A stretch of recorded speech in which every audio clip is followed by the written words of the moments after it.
Hello बच्चों। यहां लिखा गया है uniform rod of mass M length L is fixed from a point A. ठीक है। Which is at a distance L by 4 from one of its end as shown in the figure. The rod is free to rotate in a vertical plane. The rod is release from the horizontal position. What is the reaction at the hinge when kinetic energy is maximum. देखो, kinetic energy maximum तब होगी जब potential energy minimum होगी। तो सबसे पहले अगर हम देखें तो इसका सेंटर ऑफ मास यहां कहीं है, बराबर है। और ये डिस्टेंस भी हम लोगों के पास एल बाई फोर ही होगा, बिकॉज सेंटर ऑफ मास का डिस्टेंस किसी भी एक एंड से एल बाई टू होता है, और इस जो रोटेशन एक्सिस दिया है ये एल बाई फोर है, तो सेंटर ऑफ मास भी यहां से एल बाई फोर पे ही होगा। काइनेटिक एनर्जी मैक्सिमम तब होगी जब ये रॉड वर्टिकल हो जाएगी। क्लियर है। तो चलो मैं यहाँ पे बगल में इसका डायग्राम बनाता हूं। जैसे ये रॉड है,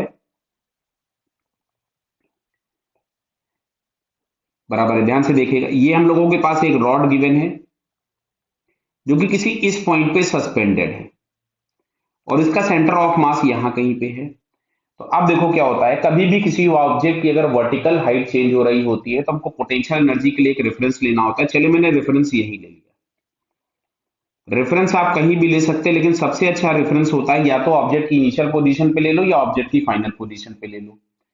अच्छा, फाइनली हमको रॉड इस वाले लोकेशन या इस वाली सिचुएशन पे दिखेगी जब काइनेटिक एनर्जी इसकी मैक्सिमम होगी, और यहाँ पे किसी भी ओमेगा से रोटेट कर रही होगी। क्लियर। अच्छा, अब जब ये यहां होगी तो इसका सेंटर ऑफ मास इस पाथ को ट्रेस करते हुए यहां पहुंच जाएगा। क्लियर। तो रेफरेंस अगर हमने यही लिया था तो काइनेटिक एनर्जी भी जीरो थी, और सेंटर ऑफ मास अपने रेफरेंस पे ही था, तो पोटेंशियल एनर्जी भी जीरो हो गई। तो टोटल एनर्जी इनिशियल के नाम पे हमको मिला जीरो। बाद में अगर हम देखें तो काइनेटिक एनर्जी है half I omega square, pure rotation है इसलिए सिंपल हमने half I omega square plus M G H, और एच की जगह लिखोगे minus of L by four. क्यों? क्योंकि पोटेंशियल एनर्जी लिखते समय पे जो एमजीएच लिखते हो, height is taken from the reference. अगर ऑब्जेक्ट रेफरेंस पर है तो हाइट जीरो, रेफरेंस के ऊपर है तो हाइट प्लस, और रेफरेंस के नीचे है तो हाइट क्या होगी, माइनस वन बाई टू। अब बात आती है आई की। तो रोटेशन एक्सिस के अबाउट अगर हमको आई फाइंड करना है तो सेंटर ऑफ मास वाला तो था नहीं, तो आई बराबर I C M plus M H square. Clear. अच्छा ठीक है, इसको मैं इधर लिख लेता हूं, नहीं तो कैलकुलेशन में गड़बड़ हो जाएगा, मतलब जगह कम पड़ जाएगी। तो यहां मैं आई लिख रहा हूं इस जगह पे। तो यहां से मैंने लिखा I is equals to ICM. तो आईसीएम तो हो गया M L square by twelve plus M into H square, और एच हमारे पास था एल बाई फोर, तो उसका स्क्वायर किया तो एल स्क्वायर बाई सिक्सटीन आ गया। क्लियर। चलो इसमें से हम लोग यहां से 48 एलसीएम ले लेते हैं। तो ये हमारे पास आ रहा है 4 ml square plus 3 ml square. तो फाइनली हमारे पास आई आ गया 7 ml स्क्वायर बाई 48। क्लियर बेटा सबको आई की वैल्यू। अब मैं यहाँ पे आई पुट कर देता हूं,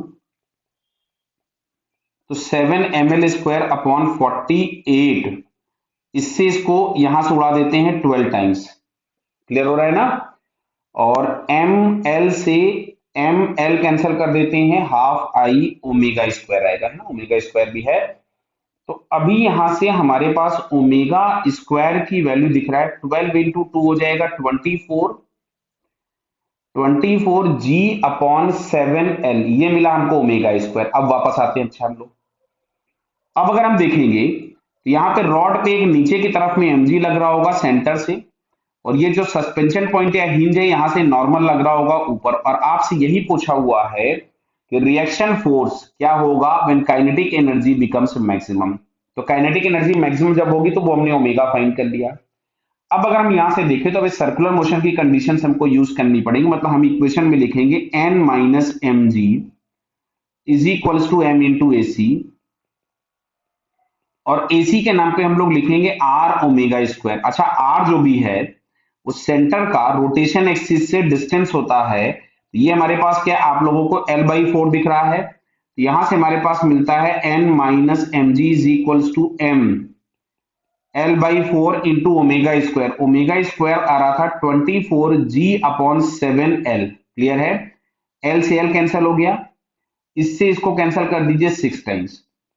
तो यहां से n इज इक्वल टू, इस mg को उधर लोगे पड़ोस में प्लस हो गया, प्लस आपको कितना दिख रहा है यहां से 6 mg/7, 6 mg/7। तो यहां से अगर हमने 7 एलसीएम ले लिया तो 7 mg प्लस 6 mg, तो 7 + 6 हम लोगों को क्या दिख रहा है, ये 13। तो फाइनली हमारे पास यहां से आ रहा है 13 mg/7, ये हम लोगों को मिल गया नॉर्मल रिएक्शन, जो कि हिंज से मिलने वाला फोर्स होगा N। क्या क्लियर हुआ बताइए? तो 13 mg/7 अगर हम लोग चेक करें तो 13 mg/7 हम लोगों को यहाँ पे थर्ड वाले आंसर में दिख रहा है। Clear? So finally it's third answer is correct. Clear बेटा? Okay, all the best.